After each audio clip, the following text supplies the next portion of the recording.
what I really wanted to do was this Zoom call was to help people that are struggling in terms of they don't have a job, or they lost their job, or they are thinking about starting their business. If you have a job right now, you could always start a business on the side.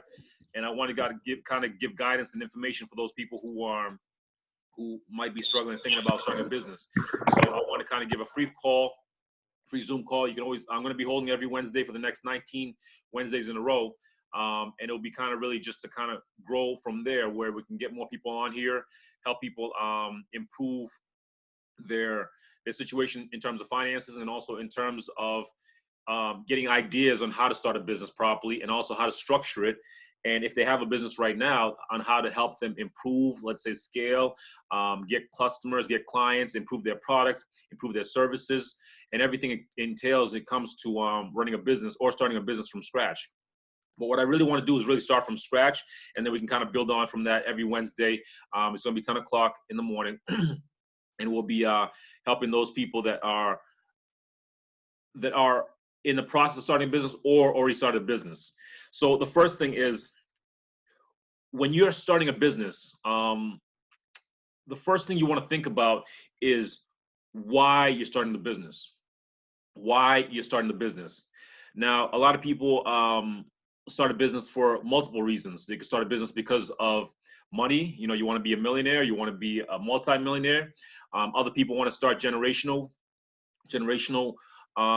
businesses that can pass down to family, to their kids.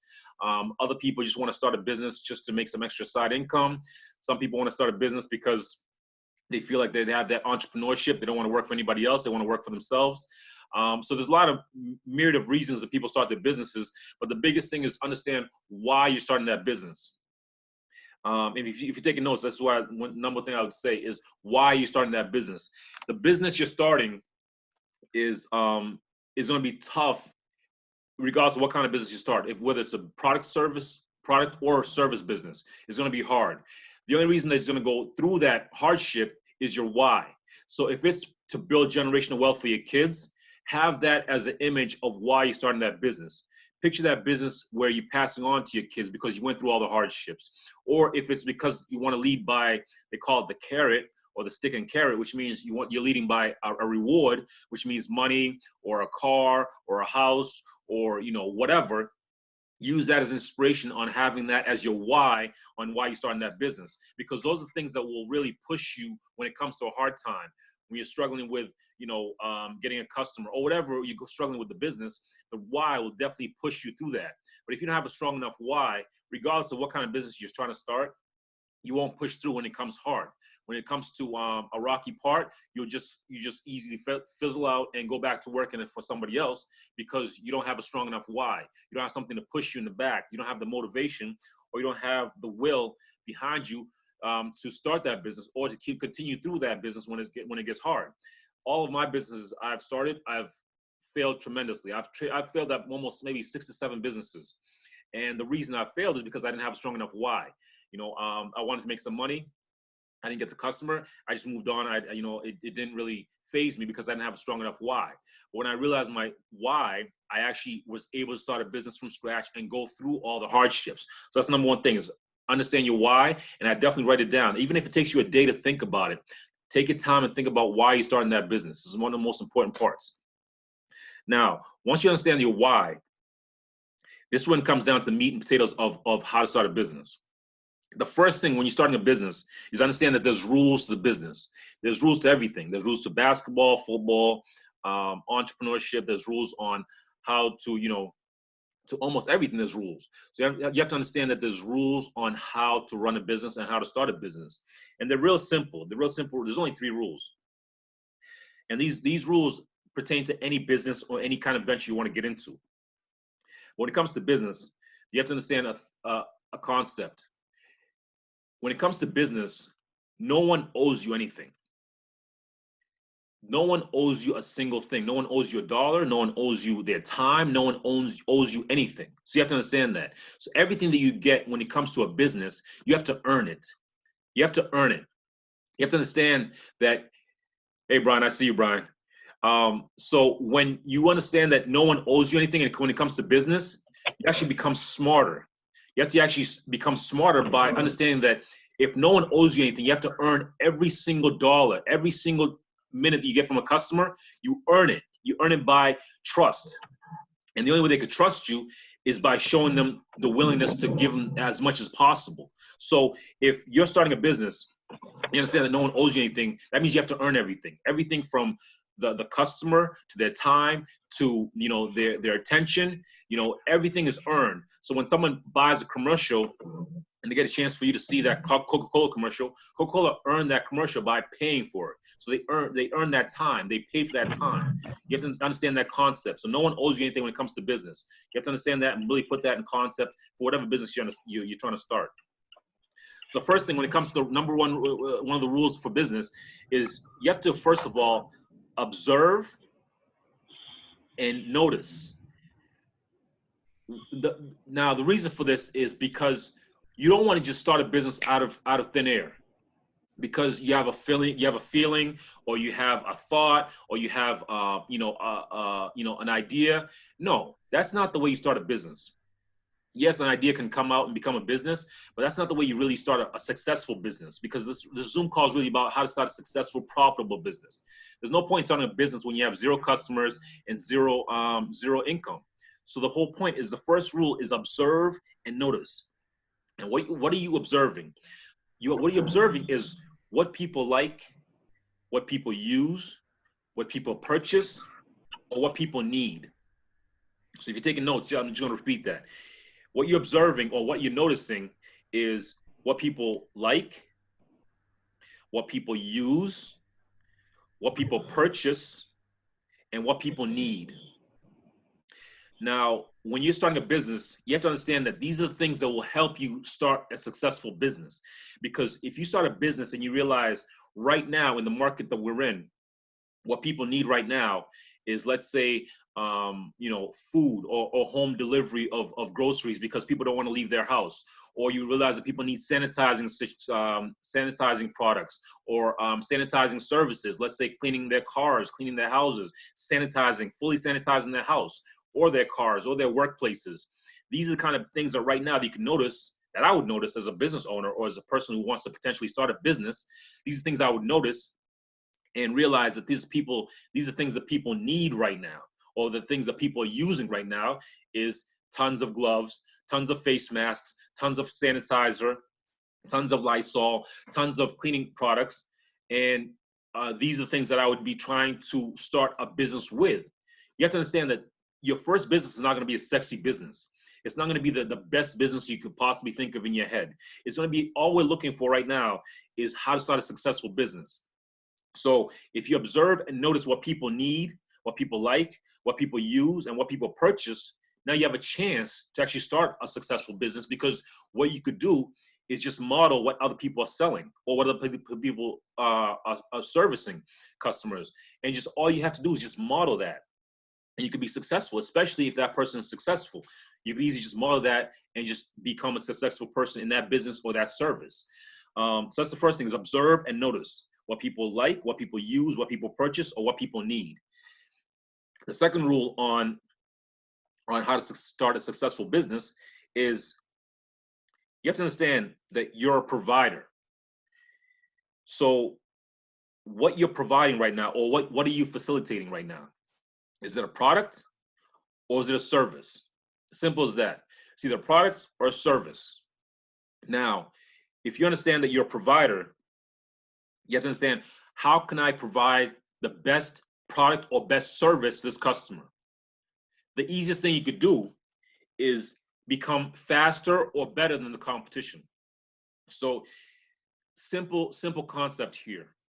There's pizza chains everywhere. There's people who sell pizza in every state. There's different chains of pizza. But what separates Domino's from everyone else?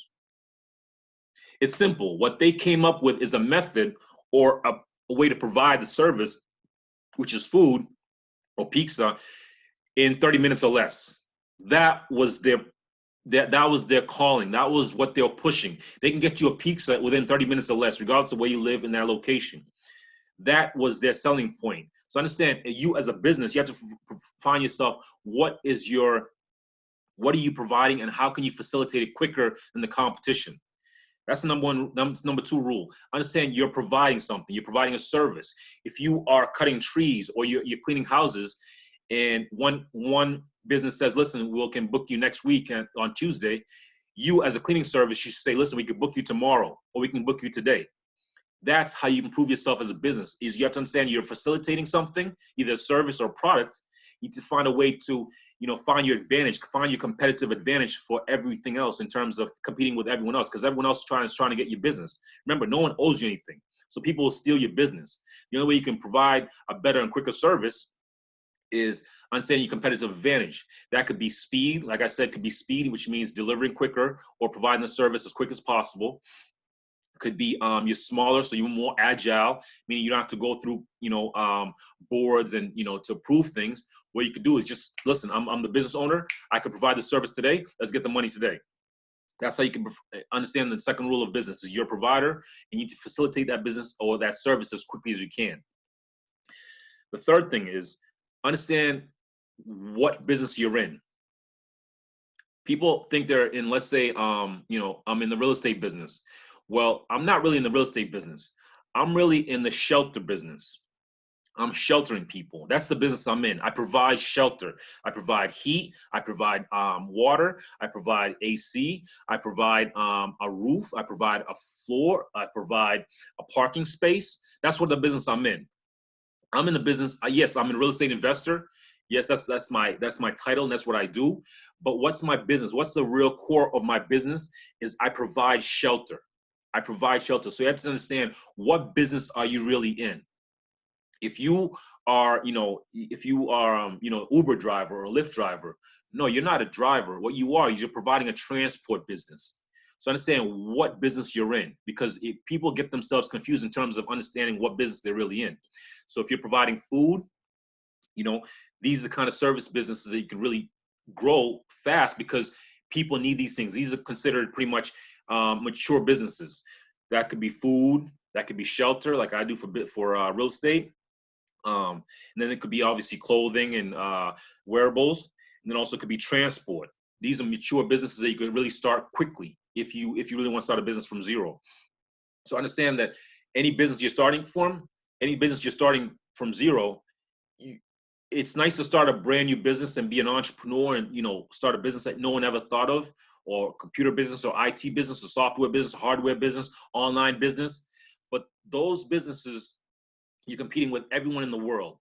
What you could do is start with a local business, a local within your area, within a 4 or 5 mile radius, and start with a local business and start with a mature business that could really help you just learn how businesses work. So that could be, like I said, either food, shelter, clothing, or transport, or any business that you see around that might need, that people might need, it could be a service business, which could be lawn, could be snow removal, could be installing IT products, whatever the customers around your area locally need, that's the business you should be providing. That's the kind of service you should be providing. You don't have to think outside the box. That's why the first rule, like I said, is really observing and noticing people and noticing what they need and what they like and what they use, because that way you can slide yourself in there and make the money. And once you start learning about how to really acquire a customer and how to keep a customer, then you can go on into larger businesses and different types of businesses. But understand those 3 rules. Understand you have to first observe and notice, what people like, use, and purchase and need. Second thing is you're a provider. Provide and facilitate and find your competitive advantage on whatever you're providing. And the third thing is start locally within 5-10 mile radius and find out what people are looking for, what people need, what people use, and how you could quickly facilitate that and provide it and service those customers as quickly as you can. And a lot of people, like I said, don't know what business they're in. But once you understand the business you're in, what you're realizing is a business, all it is, a business is you're solving a problem. So understand this, you're solving a customer's problem. That's the only way they're going to give you money. That's the only way they're going to take money out of their pocket and give it to you. Or you're providing a product, or you're providing something that they need. So you're solving a problem for them. That's the biggest thing, is understand you're solving a problem for a customer. If you want to be in business for a long time, keep solving problems for customers. Understand what the customer needs and solve that problem for them. The quicker you can solve that problem, the quicker you can make the money, and understand what problem you're solving. If I'm solving the problem of shelter, that's the solution. That's what I'm providing is shelter. So right now I'm solving the problem of someone not having a home, or multiple people not having homes, or multiple people not having, access to water. Those are things you could be providing for customers, and understand that you're solving that problem for them. And as long as you provide and you solve that problem, you can do that for a long period of time, as long as they need that problem solved. But when you stop solving that problem, you stop getting customers. It's that simple. Any business you're in, I don't care if it's an online business or if it's a service business or product business, when you stop solving that problem, you stop getting customers. Understand that. When you stop solving the problems, you stop getting customers. So understand you're solving a problem for a customer, and you're servicing a customer, and you have to understand what kind of business you're really in. And once you understand those things, now you have to all you have to understand is, how do I repeat that?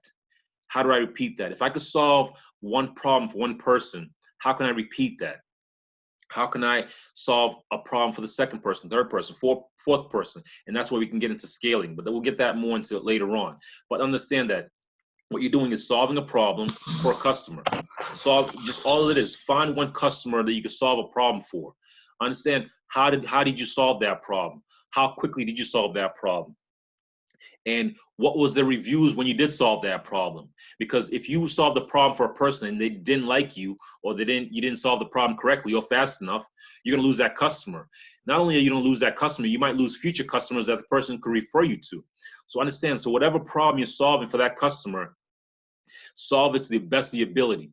If I'm renting a property, I'm not a slumlord. I don't rent with holes in the walls and leaky ceiling and no water, no electricity. Because obviously, if a person comes in and says, listen, where do you live? And they live here, and they see, oh, this landlord does not take care of the units, obviously, they're not going to come live with that, live in that unit or live in that apartment.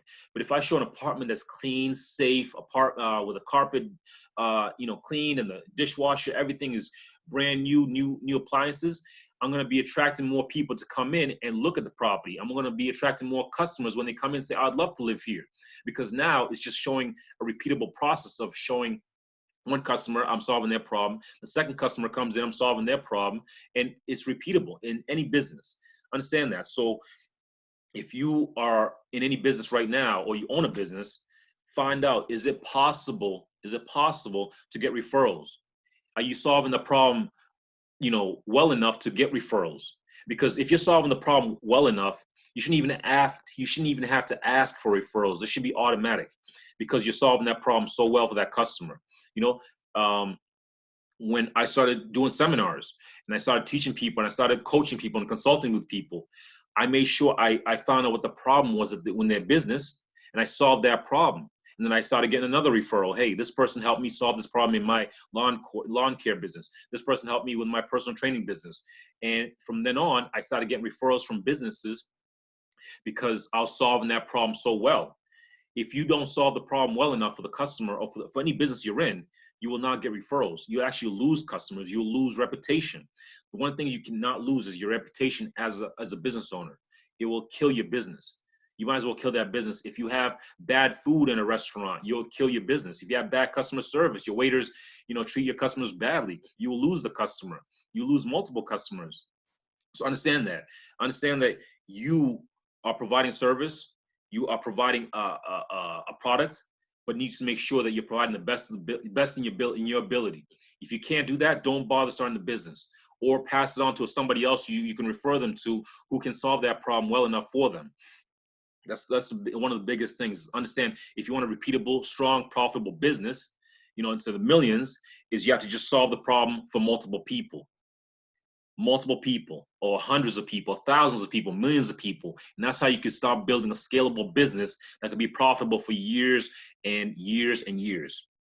So now, for people who are thinking, okay, what kind of businesses can I start, that that can really make me some money in the future? It really comes down to a personal choice, but it comes down to, like I said, solving the problem of customers.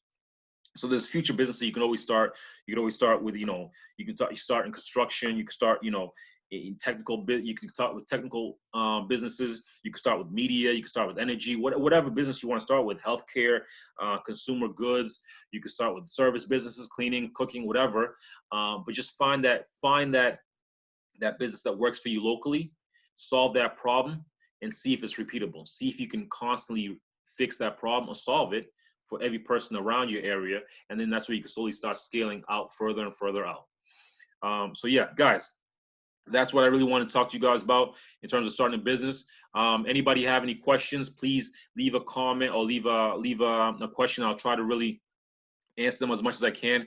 I'm doing this every Wednesday at 10 a.m. and I'm trying to really bring on people who have businesses, maybe interview them, and also just try to learn from them also. But then I try to give my knowledge in terms of how I run my business and how I create systems and processes, so that way I don't have to swing hammers. I don't have to go check out open houses. I can really focus on hiring the proper people to improve my business and then grow and scale my business. So if you guys have those kind of questions, let me know. I'm always here for advice and counseling or consulting. If you have anything else you want to tell me, like I said, we'll be here next Wednesday. I see Brian, I see Philip, I see Jonathan, and hope to see you guys next week on Wednesday. All right.